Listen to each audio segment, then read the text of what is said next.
Welcome to The Spy Who Raised Me podcast. Conversations between a daughter and her father. Yes, you've guessed it, he was a spy. Hi, I'm Iain Craigie and I'm here with my dad, Iain Craigie. He had a career in intelligence, and as a family we've always dined out on the fact that our dad is a spy. And as I've got older, I've just been completely mesmerised by some of the stories that he's told us. And it just seemed fitting to record it to podcast, to share it with people.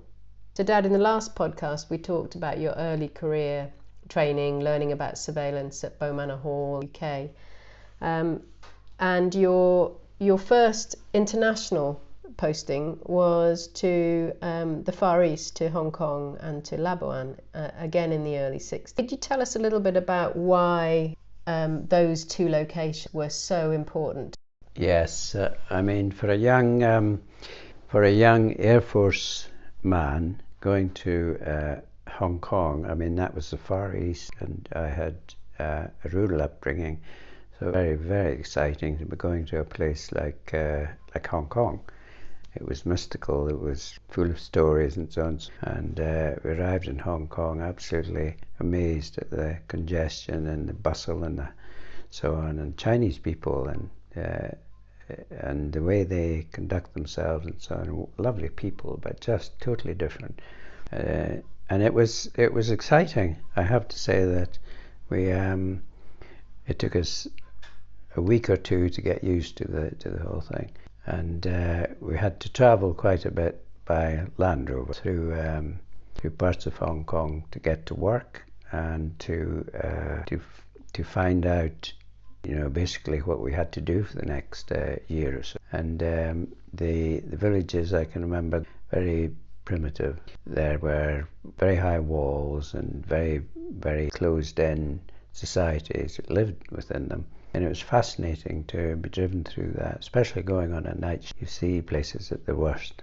And that was one of the enduring memories of Hong Kong, the smells and the people and the conditions they were surviving in. Very, very interesting. And so you talked about driving to work, and you drove, your place of work was a direction finding station. It was close to the Chinese border.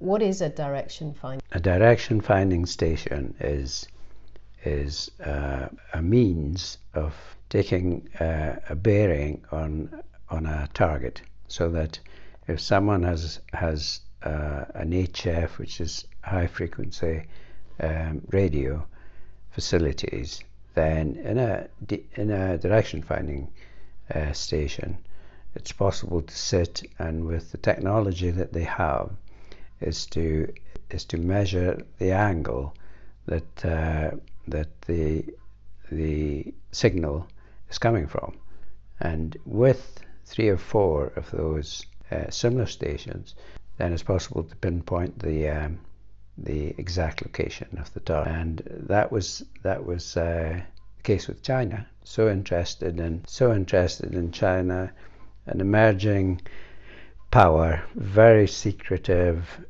very closed in by their geography, very populist, with probably at that time the highest population of any other country, and to such an extent that, of course, a little bit later, in the 60s and the 70s, they had to try and limit the population. But their initial targets were of getting enough space for all the people that they had in China, and that was not easy. So they assumed this mantle of secrecy, and they started invading bits of land in Manchuria and Mongolia and Chukatsi and Tibet, which they were always interested in, to expand and so on, which they've done remarkably. China were such secretive politically and strategically and economically. There was so much interest in what was going on, and this was really the first concerted effort that allies and other countries had and organised to be able to invigilate and see what was actually happening in China. And to this day, even it's quite secretive, although it is opening up now, as has the size of the country. They have annexed so many different countries in there, on the borders mainly. You must always remember, in a country like that with Himalayas and other geographical features, it's not easy to accommodate such a large population. But going back to the time that I was there in the Air Force, a lot of countries, including Australia, we used to work with some Australian Air Force. The Gurkhas were there for security, because it was still quite a tempestuous time with a lot of demonstrations and so on. And so you were how close to the Chinese border, Hong Kong? Yeah, we were a few miles from the Chinese border, but the actual situation of the facility, the DF, the Direction Finding Hut, was quite scary, because it was surrounded by paddy fields, which at certain times of the year were flooded for planting rice. And there was a catwalk that stretched from a little central rest house thing we had, which was within probably a few hundred meters. So in the dark, we used to have to get a torch and walk along this catwalk with water underneath your feet, sometimes over the catwalk. And they had crates and different types of snakes, so you had to be very vigilant walking along, avoiding the snakes. And we discovered that some of the fire extinguishers that they had at the time, with carbon tetrachloride, if you squirted the CTC, carbon tetrachloride, at the snakes, they inhaled the fumes and they slowed down to the point where you could almost pick them up without any. So that was quite fun, but you had to be very careful. And of course, once you got into this facility, it was a wooden hut on stilts. A wooden hut on stilts, and you were there by yourself. It was possible for the paddy fields, the farmers who were farming the fields, to creep in along the catwalk and look through the glass window, and it was quite intimidating. There was one guy who used to come quite frequently, and he had bad teeth and a huge smile, and he would look through the window at 3 o'clock in the morning and flap his hands around, put his tongue out, and scare the living daylights out of you. Yes, it was quite daunting. And that HF station, as China developed at a rapid rate, the HF facility wasn't required to the same extent, and I believe it closed about 20 years ago. So. But at that time, it was vital for you collecting data and intelligence on Chinese movements where you could. Absolutely, vital. And you were saying, Dad, that you were positioned in this wooden hut on stilts. I should imagine a bunch of young guys living in a resting house close to there with one another, age 20-something. You also had quite a lot of fun. Yeah, there was lots of things happening. And it was, in general terms, a bunch of young Air Force personnel. They would get up to all sorts of tricks, and some of them would creep out in the middle of the night with funny masks on, and they would suddenly leap up at the windows and screeching and so on. So we got used to that, but there was all sorts of things that happened there. And did you get involved with the locals? Did you get to know the local farmers? We got involved with the local farmers, who most of the time were using water buffalo to plough the paddy fields, and they used to plod along, and they had a peculiar way of whistling to control the water buffaloes. They would whistle to go left and whistle to go right, very much like sheepdog trials in the UK. So we learned how to whistle so that if they whistled to go left, we knew the whistle to go right. So we used to, a group of us, go out and start, and the paddy field farmers used to get so angry because they would have a water buffalo or two careering around the field, going in the wrong direction. So we didn't do that too often, but it was fun at the time. So Dad, you then spent some time in Labuan on detachment from your posting in Hong Kong. Could you tell us a little bit about why you were there and why it was of such strategic importance to the government? Yes, it was a small island that was situated very close to Borneo. Brunei, in fact, nearest area in Borneo to Labuan. And there was interest by the various countries, including the Allies, of the situation in Borneo and Brunei in particular, where oil had been explored and they had begun to drill for oil, and it became a very wealthy part of the world. But our interest was making sure that those supplies of oil, we had some control over agreements with the Brunei and the Indonesian government. So that was the main factor. But the direction finding facility there was really connected to that. The Japanese had annexed various parts of that of Indonesia, and Labuan was one of them. There was evidence in a very small island. It's really quite small in terms of the size of Borneo and so on. But there were signs of the invasion by the Japanese, and was that during the Second World War? That was during the Second World War, and they had left masses of equipment and ammunition all over the island.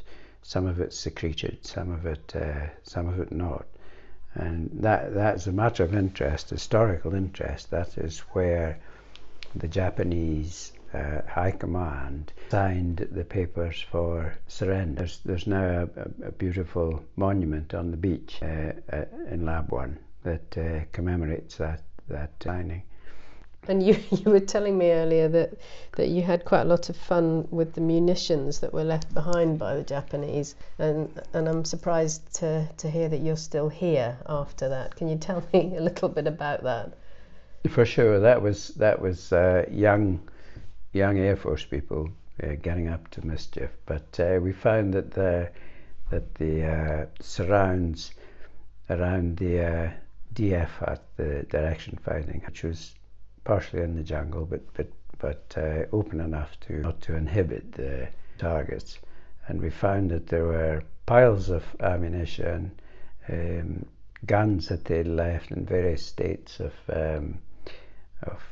repair and so on.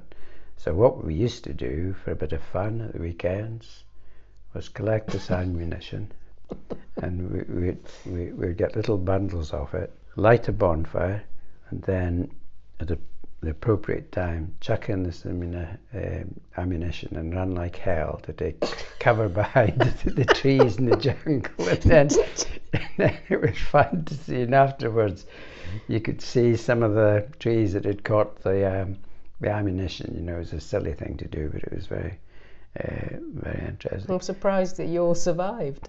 Well, that was one of the dangers in Labuan, but the other one was wildlife, and it was just a proliferation of sharks and so on off the coast.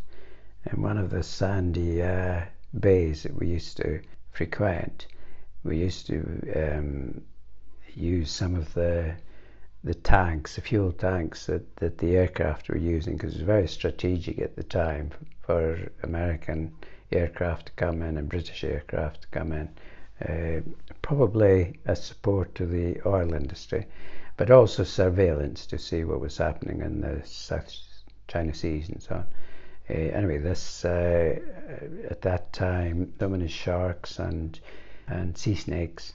And we used to convert these cigar-shaped wing tanks into rafts. So we'd have two of these and a few boards in the middle, and we used to put our snorkels on and then paddle our way across the reef. There was a coral reef, and I can remember one occasion when one of my colleagues from Scotland, in fact, a place called Huntly, and we were flapping about, and you had to wear flippers, and because if you got into the water, the coral snakes used to come straight up at you, and the only way you could defend yourself was to flap your flippers as fast as you could, and they would become deterred and go back. But we were doing this one day, and my friend Gordon was he wasn't a very good swimmer, and he was flapping about in the water, but doing okay.